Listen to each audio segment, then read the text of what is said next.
कसे आहे? अगं बया बया, साक्षात कृष्ण कन्हैयाच अवतरलाय म्हण की.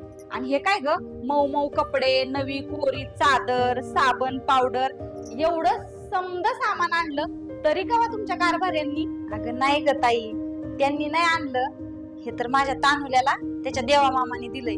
सरकारी दवाखान्यात डिलिव्हरी झाली आणि हातावर बेबी केअर किट टेकवलं. त्यांनी एका दमडीचा खर्च नाही लागला याला.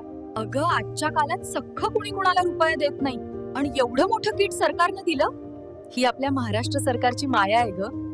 आपल्या देवाभाऊंच्या सरकारनं आपल्या लेकरासाठी ही योजना काढली आहे.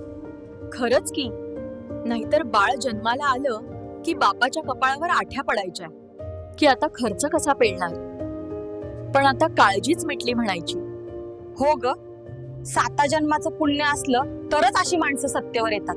आम्हाला वाटलं होतं आम्ही एकटे आहोत, पण देवाभाऊंच्या रूपानं साक्षात देवच पाठीशी उभा राहिलाय असं वाटतंय. हे किट बघून काळजाला एवढा आधार वाटला की काय सांगू. अगदी मनासारखं बोललीस.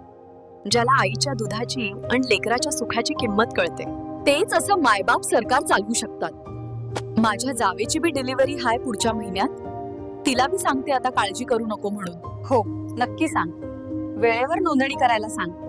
लेकराला पहिलं प्रेम सरकारकडूनच मिळतंय. म्हणूनच लेकरा बाळांच्या सुखासाठी आणि आपल्या आधारासाठी आमचं मत पुन्हा एकदा देवाभाऊंच्या भाजपलाच.